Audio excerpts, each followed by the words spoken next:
We thank you for the ways that you fight for us and the ways that you go to battle for us. Lord, for the paths you place in front of us, God. Lord, we thank you for the relationship we get to have with you, for the privilege that is. And this morning, as we're sharing about your mission, as we're sharing about what you're doing, God, that we never forget that it's you who sends us. It's you who encourages us. Lord, you're the spark to the flame. We thank you for today. We thank you for just relationship, for peace, for love that you give us. We thank you, God, for all you do. Lord, for your grace and your mercy that is new to us each and every day. Amen. You may be seated.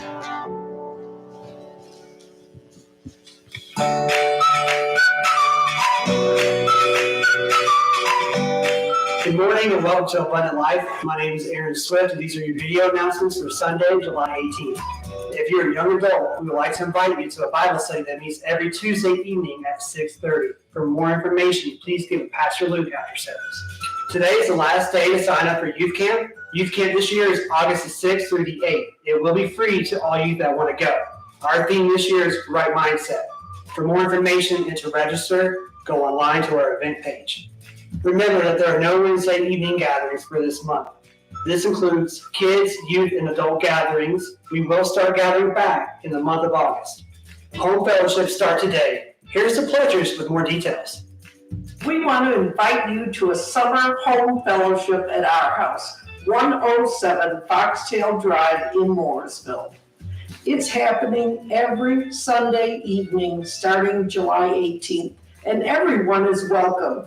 Even if you can only come on one Sunday, we are hungry for fellowship and hungry for God. 6:30 to 8 p.m. Sunday evenings, all summer long. Come and be blessed. Our Ministry of One focus for June and July is the summer food drive for kids. For a list of items to give and for more information, check out our event page on the church website. For more information about what's going on here at Abundant Life, check out our website, the Church Center app, or grab a bulletin on your way out this morning. And that's all for your video announcements. Have a blessed day.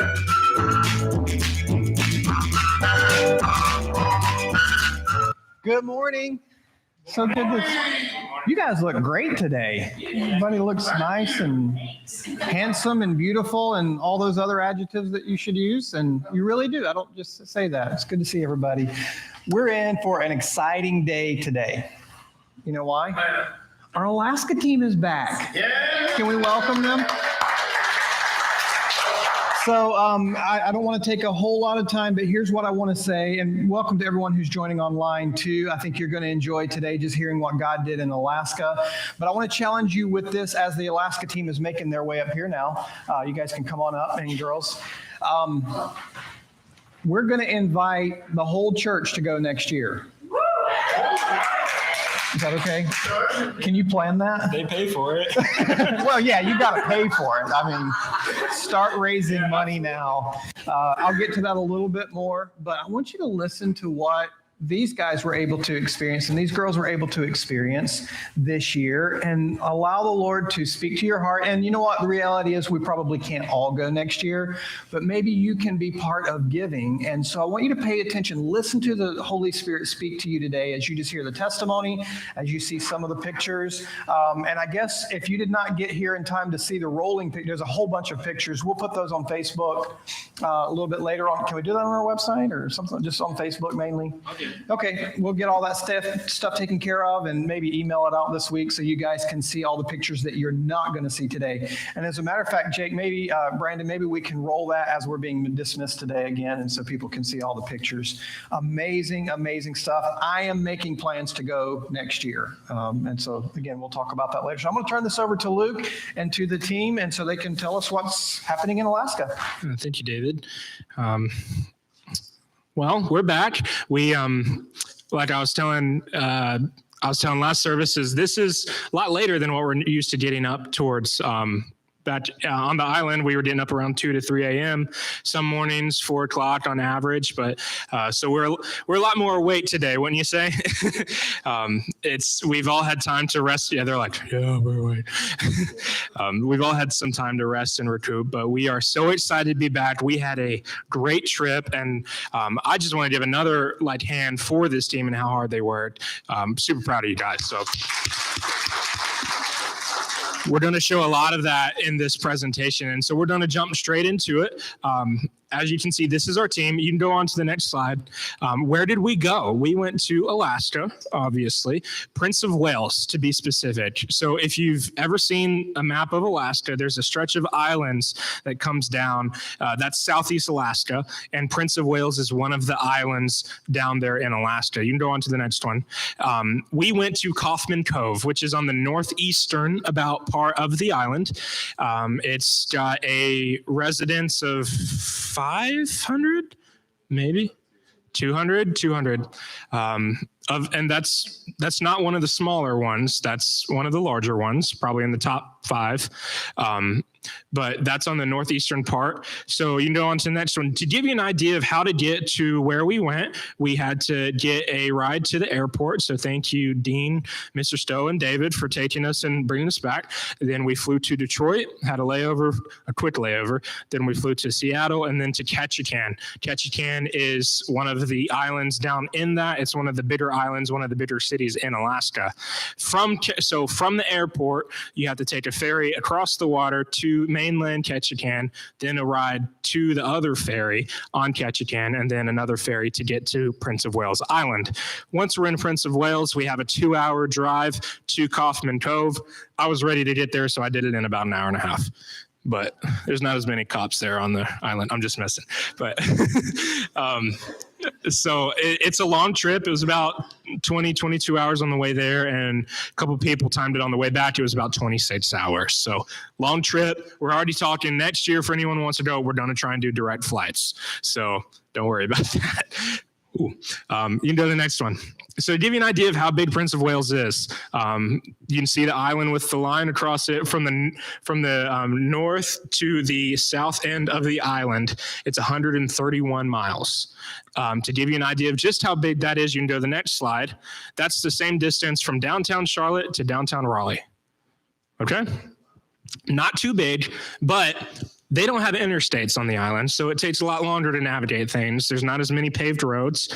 And so where we would go, most of the time, about half the time, we would be on gravel roads. We went to the beach one day. It was a 3-hour drive. And then half of that drive was on a gravel road with potholes. It was quite exhausting, but we made it. So 6 hours of traveling just to go to the beach one day. But to give you an idea of just how remote Prince of Wales is, everything's more expensive because it costs more to get it shipped out there. It has to come in on a barge. Everything is more expensive. So Gabe got a bowl of ramen one day. It's usually 20, 30 cents here. It was how much? $4.50 for one bowl of ramen. For Twinkies, it was 2 for $4. For a piece of 1/2-inch plywood, not 3/4 like we normally use here. For 1/2-inch plywood, it was $106 per piece of plywood. So you think lumber's high here, try getting it over there. Most of the lumber they have to get is actually milled by themselves. They cut it down and they make it themselves. Gallon of milk is $10, something like that. Ice cream, $12 for a pint. So everything is more expensive because of how remote it is. And there's only 2 grocery stores on the island. There's 2 stoplights, and there's a couple cops just spread out throughout the whole place. So it's very remote, much different lifestyle than what we're used to here. You can go on to the next slide. So who did we help? In Prince of Wales, the missionaries there are Joel and Trish Buchanan. They are with Foursquare with that district. You can show the picture of them. They are both from Ketchikan. He is half Tlingit, technically half Haida as well, but he identifies as a Tlingit, which I think Allison might explain that later, or someone about how that works. But so Tlingit and Haida are the native tribes there in the island. And like I said, we'll find out more about that later, but they live in Kaufman Cove. You can go to the next slide. This is their home. Paradise Found is what they call it. from the verse where Jesus is saying, surely you will be with me in paradise. That's where Joel got the name for this. But he built this with his hands and some missionary teams. No construction crew came out to do it, really. It was all with teams and other people. Excuse me.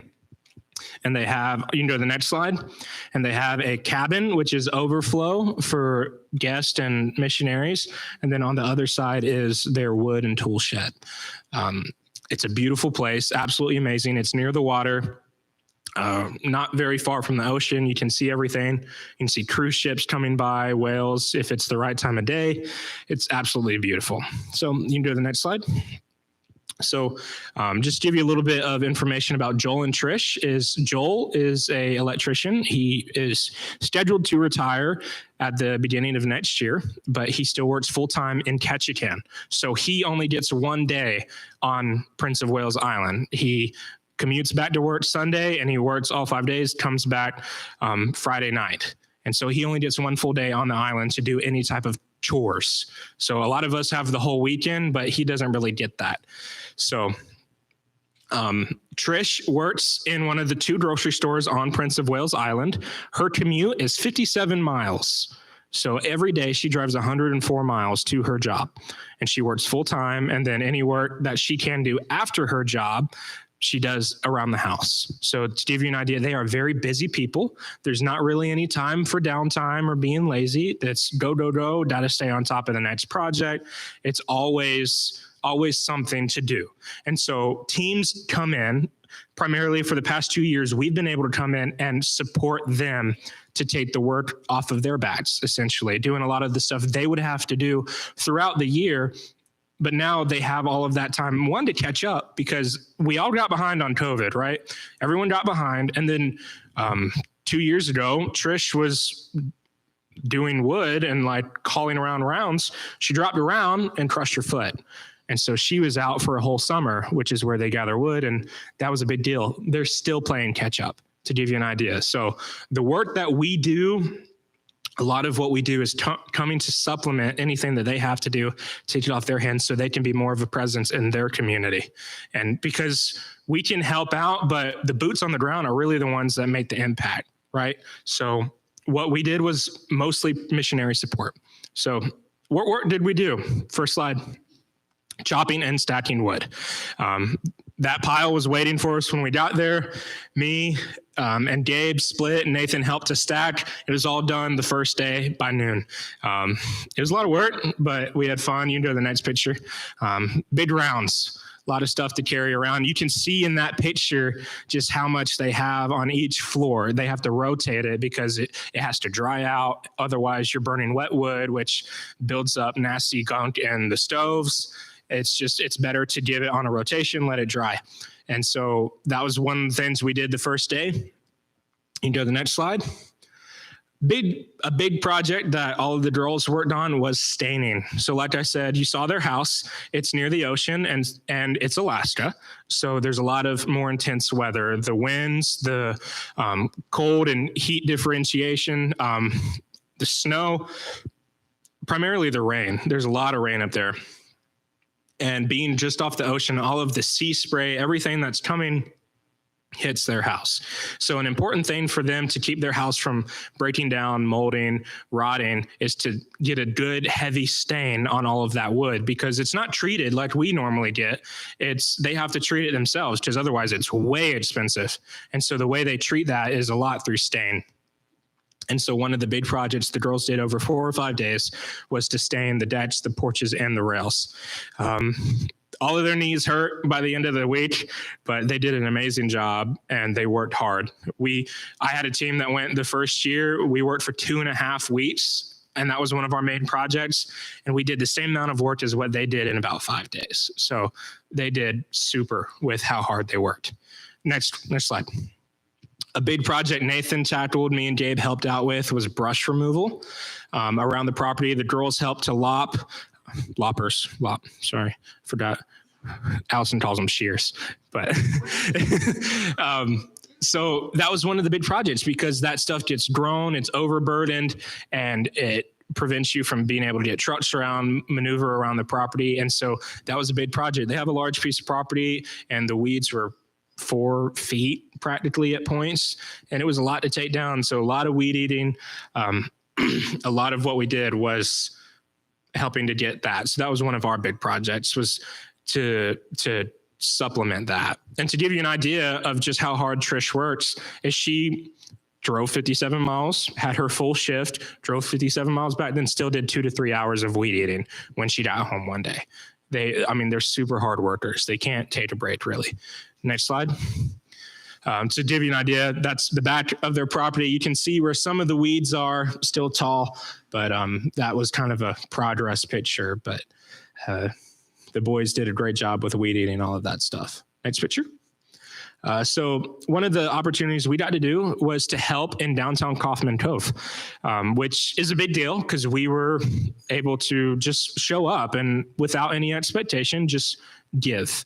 And so we showed up with our team and did a lot of brushing because there's only 1 or 2 people that are paid to actually maintain the town. And because there's a lot to do, they have other priorities like the dock and the harbor and just other practical road maintenance. So stuff like weeds and brush gets pushed to the back burner. And so what we got to come and do is, you can see this is the basketball court. We spent a whole day one day just clearing out all the weeds and brush around the basketball court. You can go to the next slide. Give you an idea of that comparison. So that was quite a project. It was like 75, 80 degrees that day. And it was really hot, but we did it, and they did a great job. And we had a bunch of people coming up to us from the town just saying thank you and just how much they appreciated it. So next one, wood gathering. So they have to get their wood somehow. One of the ways they do that is through, companies will come in and get their lumber, right? So a lot of people don't know this, but Alaska and Canada are responsible for like 80% of the world's lumber. And Alaska specifically, they have a lot that comes in and a lot of trucks that are always coming in and rotating plots. So what the locals will do is, after these people come in and clear out what lumber they need, the locals are allowed to come in for a short amount of time to get the wood that they want.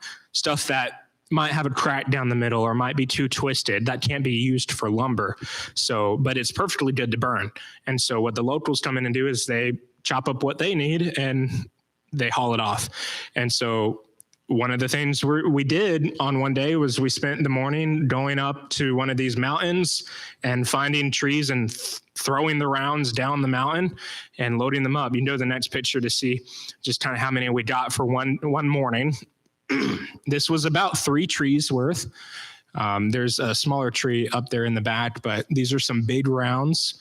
They've been dried for a bit, so they're going to make really good firewood, is what Joel was saying. But this is probably one of the more serious, one of the more dangerous projects you're doing. One, because you're by yourself. So if Joel and Trish are up there by themselves, they're on this mountain, anything happens, no one's going to be around to hear them, unfortunately. Like it's dangerous, and you're throwing all of these wood down the mountain. You've got chainsaws running. Anything can happen. So you have to pay attention. You have to make sure you're taking care of yourself and you're listening for if any wood's falling down the mountain. So that is one of the projects we did one day. You can go to the next slide. Chopping kindling. This is one of the little things you don't really think about when it comes to gathering wood, but in order to start these fires, you need smaller wood to start the fire. And that's where kindling comes into play. It's a small and tedious job, but it takes up a lot of time. And so one of the things that we did whenever we had like not major projects going on is we would chop kindling and helping to take care of it's a simple project, but it takes time. And so a lot of us at one point were helping out with that. Nathan about cut off his finger at one point. We all had it's a fun, you're sitting around, you're working, you're talking, listening to music, sad songs. But yeah, I would get a song stuck in Kayla's head and she would get, yeah. But so kindling, it can be tedious, but we got to come in and help with a bunch of the boxes. Last year, we did enough kindling for them to sustain themselves for about 1.5 years. And I think they gave over half of that away to other people that weren't able to do it. So a lot of what we did was helping them to replenish that. And I'm sure they're going to give some more of that away because that's just how amazing Joel and Trish are. So you can go to the next slide. Some other odd jobs that we did was ceiling trim. So Nathan, one of the things that he worked on was helping to put some polyurethane on some boards for the cabin, which I'll talk about more later. And that included like building a pump enclosure so that you can reduce noise in the cabin because those pumps are kind of loud.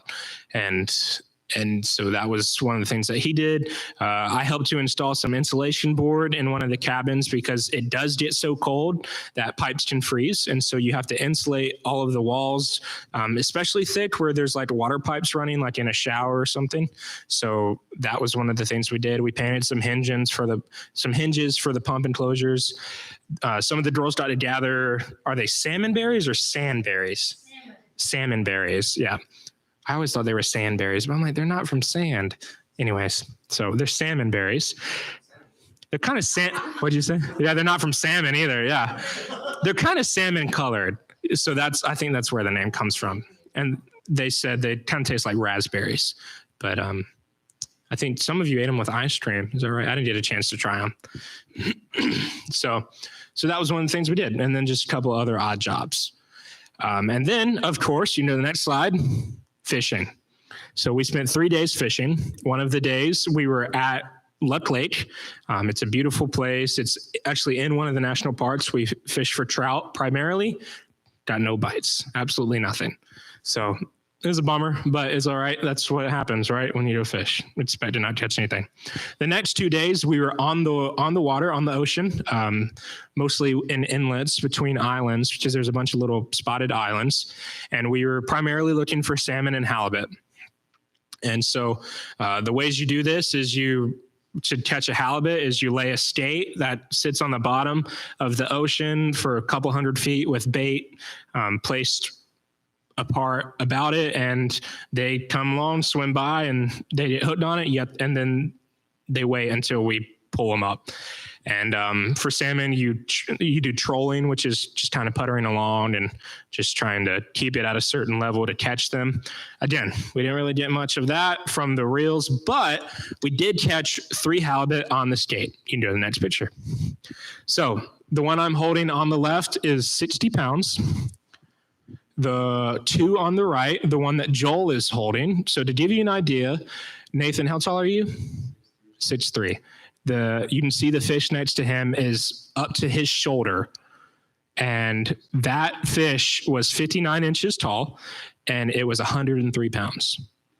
The one next to it that I am holding was 52 inches, and it was 69 pounds. Okay, so from those 3 fish, it's about 230 pounds worth of fish. Out of fillets, we were able to get 90 to 100 fillets, which is enough to sustain Joel and Trish for over a year. Again, they're probably going to donate some of that to other people that can't go out and fish, but they go for the bigger fish because they provide more meat. So a lot of commercial fishermen will go for the smaller fish and they'll get more of them, but it ends up evening out. You get 3 fish with a bunch more fillets and a bunch more meat in it rather than having to clean and take care of 30 or 40 fish. But this was a huge deal for them, because they went out 4 times, and on the 5th time when we went out, they caught the 2, and then we went out the next day and they caught 1. So 3 fish in 2 days of that size is a big deal over there. All right, so that's most of what we did as far as fishing goes, and they're going to tell you some stories about all of that. I'm not going to spoil it, but we can go to the next slide. Go to the next one. Yeah, so now we're going to go into a Q&A where I've got a couple questions set up. But again, we had a great trip. We did a lot of great work. Joel and Trish were very blessed, and we were happy to be able to bless them. So we'll start out right with the first question, which is, go ahead, Brennan. What was a new experience for you? And we'll start with Emma, and we'll go this way. So I would say pulling up one of the halibut was a really cool new experience for me. It was something I wanted to see last year and finally got to see on our last day here. The other thing that was really cool happened with Allison, and I think Jaden saw it happen too. And if you ask Luke, he says it didn't happen, but there were sea otters like floating in the water, right? Because they just float on their back. And he was looking at us as we like zoomed by. And so Allison and I went and we waved at it, right? Well, he looked at his little paws and then he waved back. It was the cutest thing ever. It was amazing. And Luke says it's not true, but we totally taught him how to wave. It happened. New experience for me was fishing. I'm not good at it. I pulled the fish for 15 minutes, didn't know I had it on there. And then they'll tell you that I had 2 fish, but I only had 1 in my bait. So I don't even know what the fish looks like. Yeah, she didn't realize she was pulling around a fish for like 15 minutes. And when she pulled it up, she was like, oh, I caught 2 fish. And we're like, no, that is your bait. Yeah, definitely pulling up 103-pound fish. It's crazy. So why don't you explain how they pull a halibut out? So it's called A gaff. yeah. So they have a gaff, and it's like a baseball bat, and on one end it's flat, and the other end has a hook on it. So what he does is he pulls up the halibut, and then he'll have the head out the water, and he'll take the flat side of the gaff, and he'll hit the halibut's head to concuss it, to knock it out.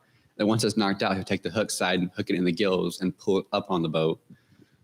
That's all I wanted to see. It's like I asked him, Gabe, what are you looking forward to? He's like, watching a halibut get beaten. And like when it happened, he's just like the whole time, like he was enthralled. But it's a big deal. Those halibut, they are huge and they can slap and flop around. And there have been people that have died from getting slapped by some of those big ones. So some of them were kind of nervous when the big one was like laying in the boat, just flopping around. They're like, I had to sit right in front of it and watch it and make sure it did nothing. It was scary. But moving away from fishing, I think a new experience for me would be waking up at like 2, 3, 4 in the morning and being ready for bed at like 7:30, 8 o'clock at night. Because I'm a night owl, not a morning person. So that was very new for me. and it got dark around midnight and got light again around 3:30. So there's only about 3 hours of darkness during the summer. For me, one of the days we were out on the beach and I just pulled my line in and this whale comes out and it seriously was no more than 50 feet away from me. Like where I was casting, if my line was still in the water, I would have hooked the whale and then I would have gotten a picture. No, I can't reel it in, but it came out of the water and just to see the sheer size of just something that big was really humbling. I catch fish that size all the time, so that wasn't a new experience. No. I did get to back the boat up, so that was cool. Well, a new experience for me and Miss Kim were standing on the lower level. Everyone else was standing above us, and they kept knocking the spiders off, and then we're dodging those big old spiders as they come down. So that was a new experience, but a lot of fun. Learned a little bit of agility there, but... When we went fishing the second day, we put the skate in and we pulled it up and we got like 3 sharks and and one was stuck. It would not come off. It wanted to come with us. But the sea otters were really cute. That was really cool. I'll be a little bit more humble than Kayla.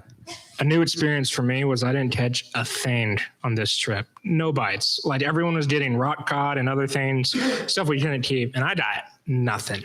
So... Your bait was stolen. Yeah, my bait was stolen every single time, but nothing pulled up. So that was my new experience.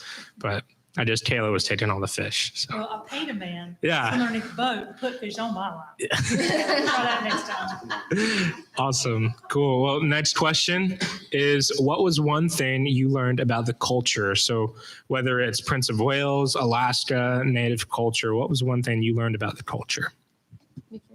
Yep.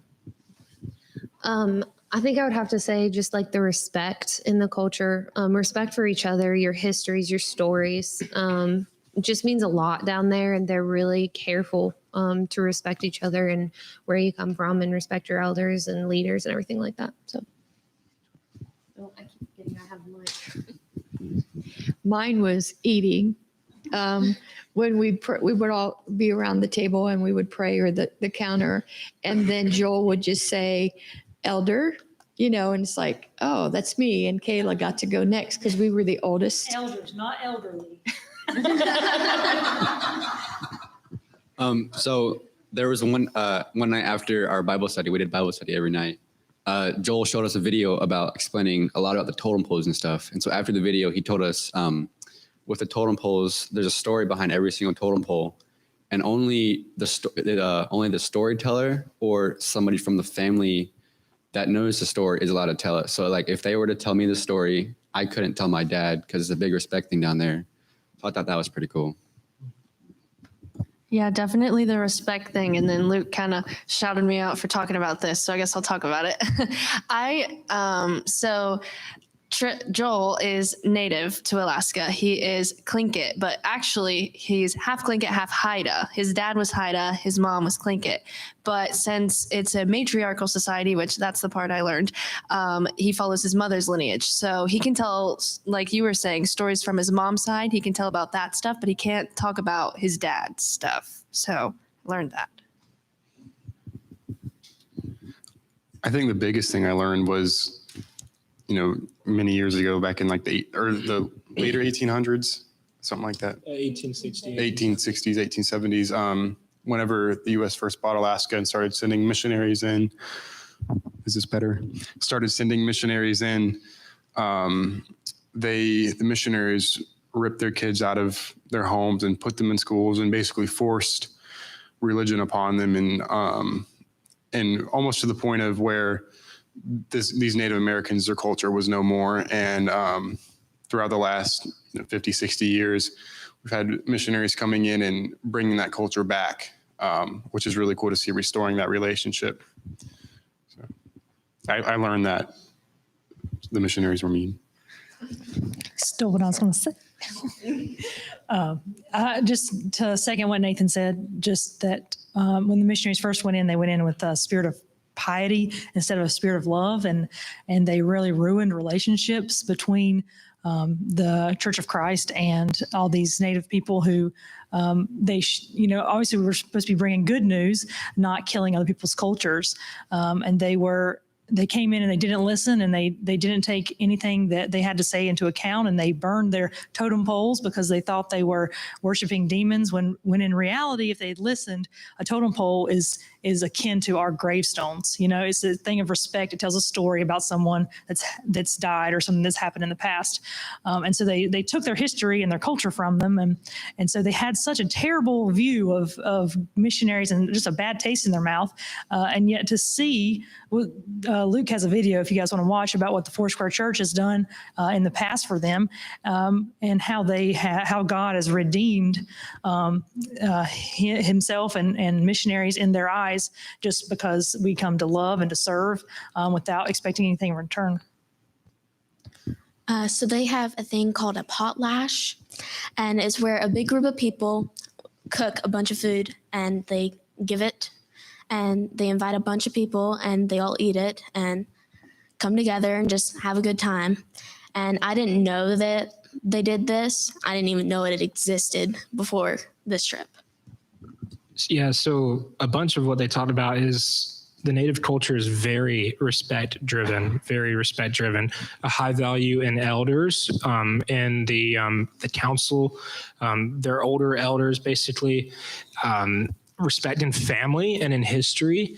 And so a lot of what they do focuses around preserving their history, preserving their stories. So like one thing that Gabe mentioned is each totem pole tells a story of a clan, of a family, what happened, what events took place.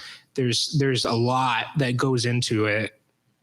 And then like with the potlatch there's a respect when it comes to generosity and being given. So to give you an idea of how this works is me and David could be just out walking one day and I could say, I like your shoes.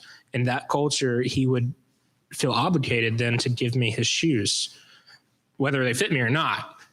Just that he would give those. And then now because he gave me a gift, now I am to give a gift of equal or more value. And it keeps going and keeps going. The gifts get bigger and bigger until one of them eventually dies. And so one of the things they do is like a potlatch, where when one of the two people in the gifting dies, so say I was to die, but and then David still owed me for a gift, he would throw a potlatch, a big celebration of my life, of all of these things, a big dinner, and basically that would be, we're even now.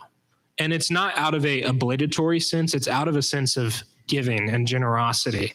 And it's really a beautiful thing. And if you look at some of these totem poles, some of these clans have rings around them. And each ring signifies when they have taken and given everything they own and rebuilt. And some of these poles have 4 to 5 rings on them from the generosity and what's been given. So it's an amazing culture. And next year, we're going to take some opportunity before we go to learn more about the culture. We're going to show that video for anyone interested in going, and you're going to get to learn more about it. And of course, if you have questions, you can ask us. But it's a beautiful, amazing thing. You can go to the next question. So this next one is, what was difficult for you on the trip?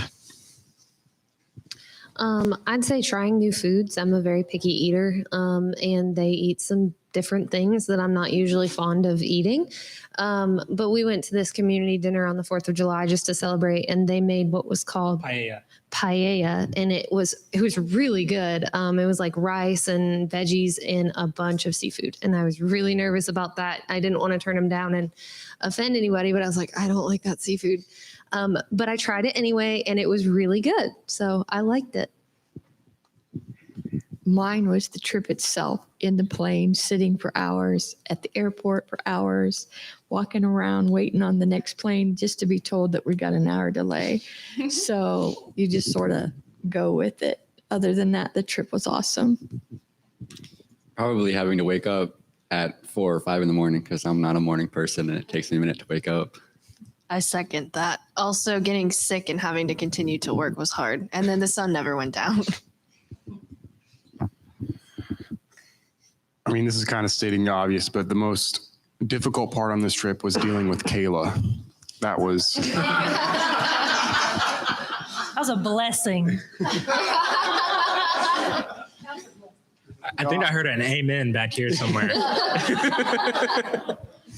No, I got a pretty bad sinus infection and just working through that. But I mean, other than that, it was, it's hard work, but you can do it.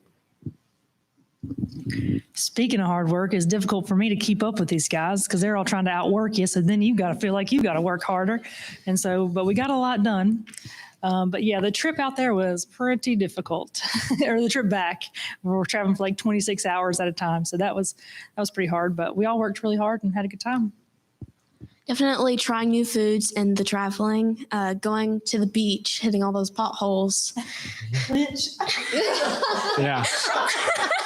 Yeah, I was driving one of the trucks, and there's so many potholes. I'd just give them a warning when one was coming, and I'd go twitch, and before we hit it, and I avoided as many as I could, but yeah.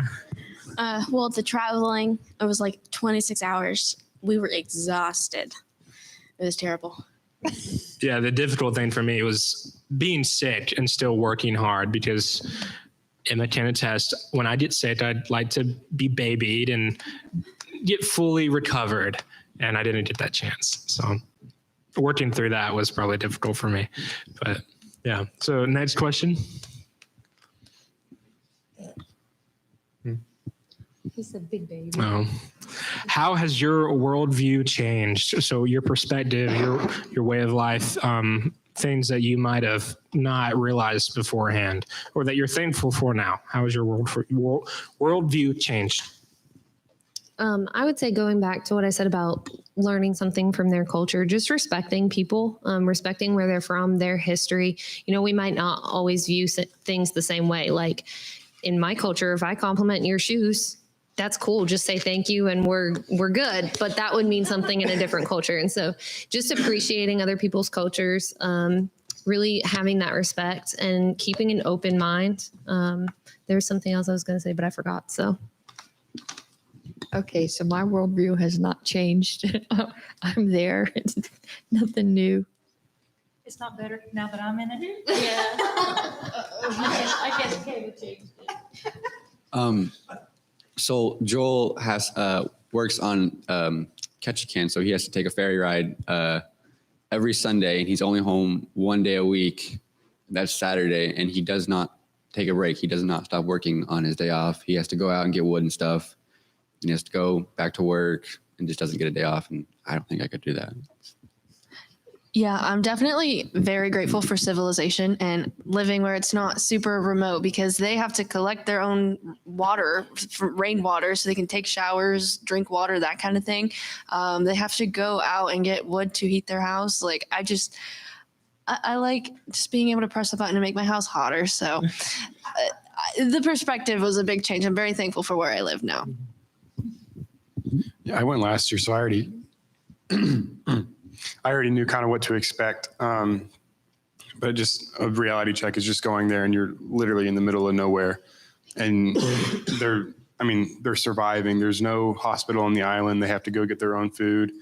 There are some grocery stores you can go buy stuff, but majority of what they do is they hunt and they fish. They pick berries. So they're really surviving. My worldview actually changed yesterday due to this trip, because I went to a wedding and it was a couple getting married, and they both were actively against Christ. And the wedding was full of fear and hopelessness and stress. And it's like, man, that's what my life would be like if I didn't have Christ. But you start to get hopeless, like, because I've known these people my entire life and I want to help them. But if God can redeem the relationship that these natives had with the missionaries, then he can redeem that couple and his relationship with them as well. Seeing how hard they work. Normally we don't work as hard as they do. We can just kick back, relax on the couch, watch a movie. They can't do that. They have to always be working, always getting their own stuff. And Jaden was trying to get us up at 2 to 3 in the morning to get started. So don't forget about that here. You can wake them up that early. But probably for me, the worldview was really the reverence and the respect for family. Is we've kind of lost that amongst our society. We've lost our stories and how important it is to not, because we're always focused on what's next, what's on the future, but how often do we give value and give reverence to the past and those who came before us? So that was kind of my thing. You can go to the next question. So where did you see God on this trip? I think for me, it's easy to see God everywhere. It's so beautiful. And there's just so many amazing things that just like blow your mind at how great and awesome God is. But the biggest thing that really stood out to me on the trip was the Lord's love through Joel and Trish and the other missionaries that have been there, and through the testimony of just the natives being saved and what that looks like. Just this come as you are thing. A lot of times in my head, I guess, I always picture like, once you're saved, you change, and there are things that are different, but they've really taken the gospel to the natives and shown them how to fit it into their life without taking away any of their culture, any of their stories, and anything about who they are. And I thought that was really incredible. No matter who you are, we can all love the Lord and see his work in our lives. So Where I see God on this trip was the doors that are being opened for Joel and Trish because of the damage that was done by the earlier missionaries, that they shut the doors to Christ, and they're being able slowly to open them just by their example and their giving. So what we did up there, from them doing the ballpark, just cleaning weeds and just working for just to glorify God, that's where I've seen it the most. Just definitely in the locals' reaction to the stuff we did out in the community. Like, we were working in the basketball area, and like 4 or 5 people came out and just like, thank you guys so much for doing this. And like just seeing their faces and stuff. And one guy came out and helped. And like when we got back from our fishing trip, Trish looked in the boat and saw the fish, and just her face lit up. And it's just really good to see that. Yeah, I definitely saw God and his love in Joel and Trish. They're so giving. And even Joel was telling us a story that some man cussed at them, and like, even though they get hurt all the time, or what's the word? Like rejected and that kind of thing, they always keep going. They don't give up. They have that big drive to keep serving the Lord. And I really saw God in that. Now he's the biggest supporter. Yeah. Yeah, Joel was telling us he came in and basically told them that he hates them with some strong language. And now Joel's like, yeah, now I can call him, and if I need him, he'll be there here in a heartbeat, which is really cool to see. So that leads me to where I saw God was in the restoration of relationships between God, missionaries, and the natives, and also the nature. But that's cool to see. I saw God when you get a group of kids this age, and me and Kim are kids too, if y'all didn't know. And they all have one purpose and one mind to serve and love, and they work hard. And you don't see that a lot these days with, because we goofed around a little bit too. I wasn't involved in that at all, but these other guys did that. Just, that's true. Lightning is striking me down. Just the amazing spirit that these guys have, that you guys have helped pour into them, and that they are willing to go out and show to the world. Just seeing how we can all get together up there and help these amazing people that have housed us, that have fed us, and just seeing how we can help them. And practically, how did I see God on this trip was the beauty of the world that he created. One of the first things I said when we were on the way to Joel and Trisha's house was, you guys, you're seeing all these beautiful views, all of these mountains. There is no doubt in your minds that you can't believe someone created this. Someone made this. There was an artist behind this. You see some of these pictures, it's like, ain't no way just some random event happened. It's amazing. Just see how God shows up in his creation, that natural revelation concept. All right. So I think this is the last question. What did God teach you on this trip? So for you personally, what did God teach you? I think I learned a lot on this trip. And I think really one of the big things that was just pushed on my heart is just keeping that heart of love and pushing through and trusting the Lord. And something as small as we almost missed a flight, and then the Lord provided for that, to all the way to the relationships he's rebuilt and the things that he's done. Just keep trusting him and keep that love and excitement in your heart for the Lord. Well, what God showed me or taught me on this trip was that we can all get along, and actually you can live with 8 people and not kill one of them. But other than that, it was the doors that, I'm in church. Gotta be honest here. That the doors that God opens by being patient. If you pray for something long enough, the doors are open and you'll be able to walk through them with God's help and actually bless other people. Hard work does pay off, because we were working with the basketball stuff, obviously, and it was hot. We were all hungry, tired, wanted to go back. And then once we finished, we stopped and we looked back, and it's just a really cool thing to see. And it feels good that you got it all done and it paid off. Yeah, and what I was going to say, while we were doing that work, people would stop by and just thank us profusely, which was amazing, teaching us, even though it kind of sucks what you're doing, it's worth it. And then, sorry, but I went into the trip with a couple broken bones in my foot and a concussion. So God really, really healed me, really answered all of my prayers, everybody's prayers. And that was amazing. Like, if there's a will, there's a way. If God sends you, he will equip you. So that was reinforced in my mind this trip. I think what I learned from Joel and Trish is they're both very hard workers, but they don't work to be blessed themselves. They work to be able to bless others. So Joel's working 6 days a week, but he comes home on the weekends and works hard. Obviously, he has to provide for himself, but he's always talking about, how can I help others?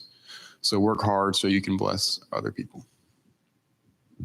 I think every time I go to Alaska, I'm just reminded of God's faithfulness to us, to his missionaries, to this church.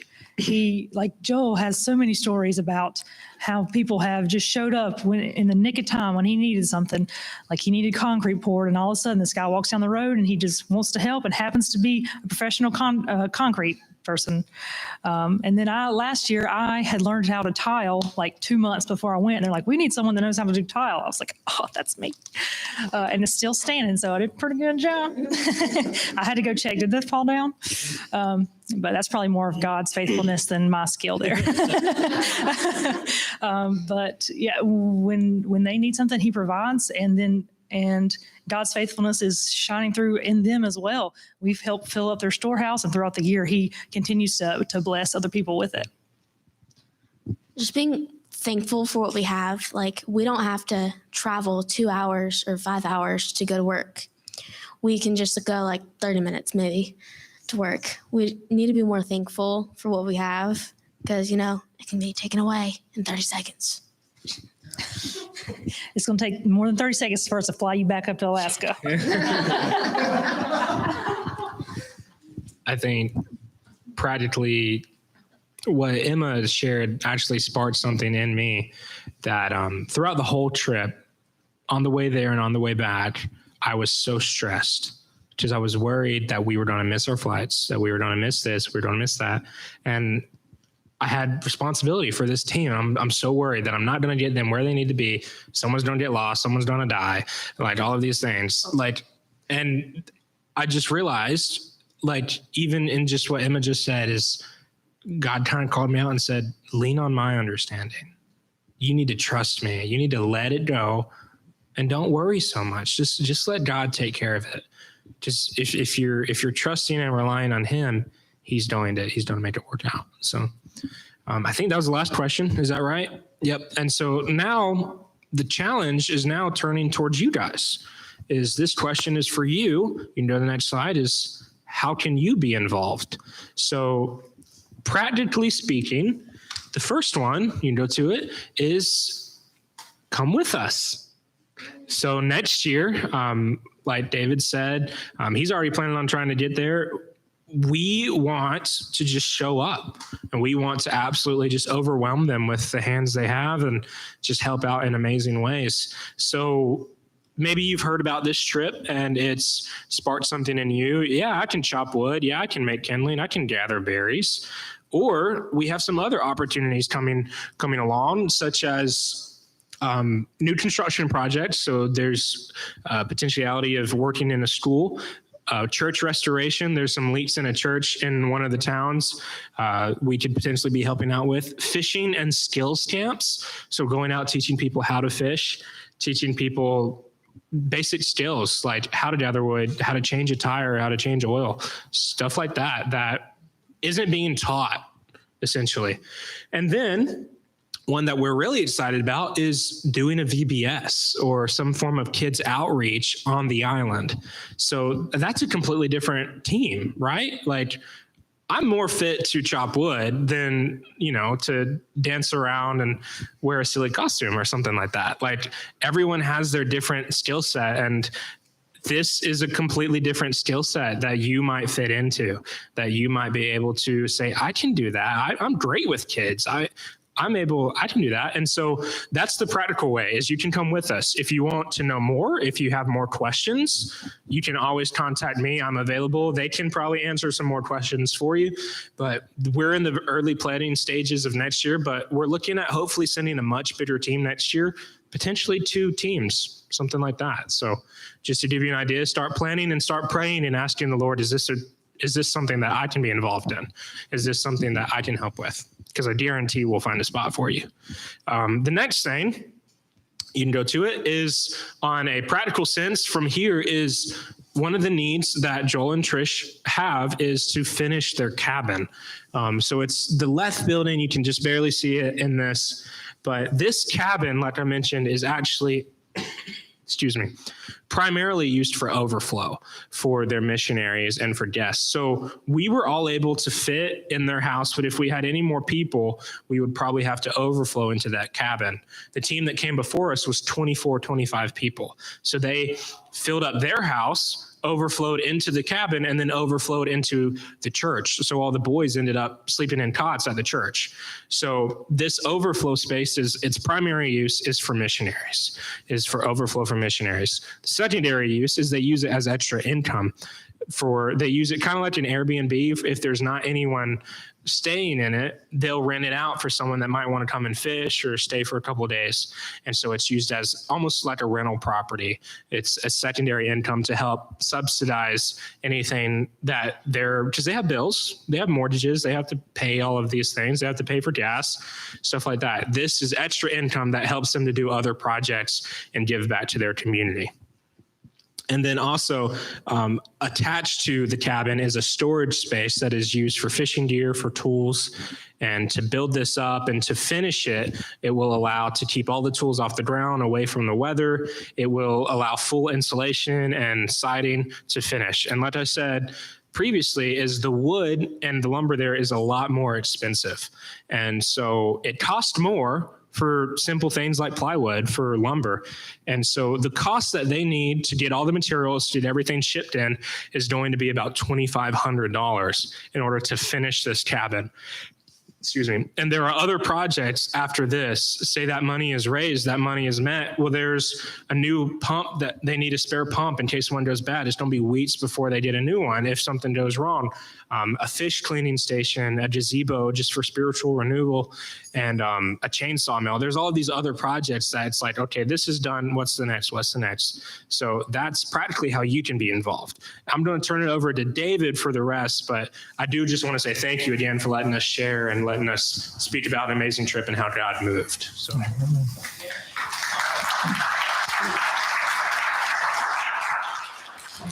I'm going to stand between Nathan and Kayla because they were coming to blows a little bit ago.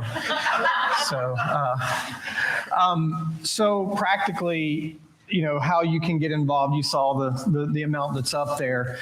Just before the trip, we had set aside, there was a very generous donation that had come in. We have $1,000 that we can send to kind of finish up some of these projects. And the council encouraged Luke to go up there and say, Joel, what else do you need? Because they took an amount of money up there to help with some things. And then we had an extra $1,000. So we're looking for a little bit more than a match on this because we need a total of $2,500. So we need $1,500 more. If anything comes in above that, beyond that, then it'll go to the other projects that Luke was talking about with the secondary water pump, cleaning station, all these type of things.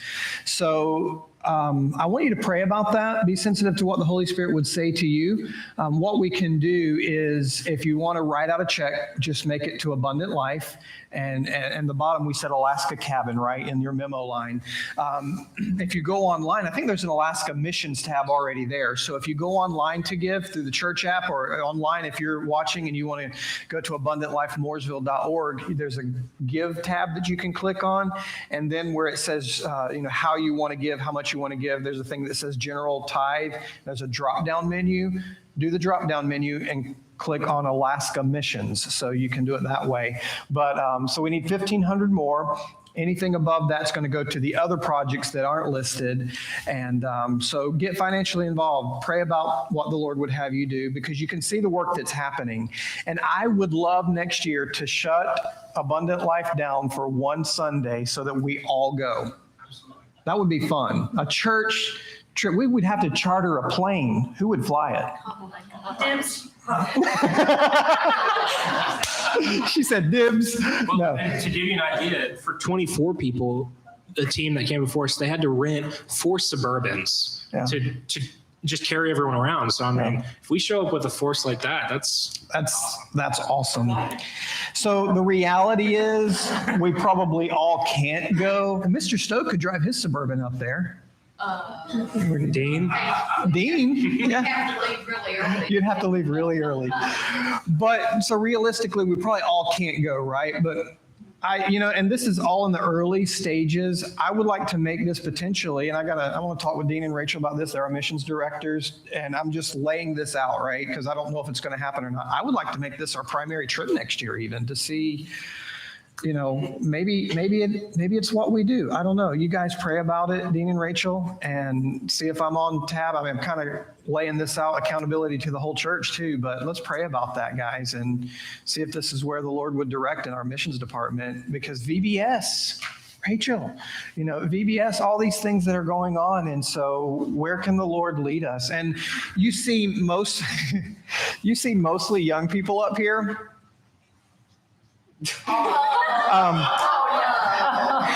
My mother-in-law, she's not old. She's no spring chicken, but I want to see.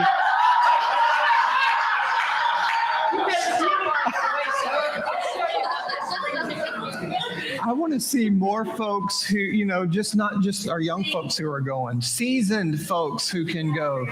Because from what I hear, my mother-in-law did a She killed tremendous it. job. She did amazing. Just thank you, Mom. I love you. I love you too, honey.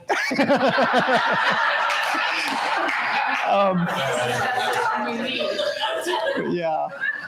So anyway, let's close in prayer. I'm behind Jaden. So begin to pray about that now. What would the Lord have us to do next year? And what would he have you to do next year in all of this? So let's prepare to go. And if you can't go, just encourage these people. Everyone's going to be available if you have questions after the service. If you want to give them a pat on the back or whatever, they'll be up here. So can we stand? Did I forget anything, Luke? So again, let's all stand and we'll close out in prayer. Can we thank them one more time for representing us?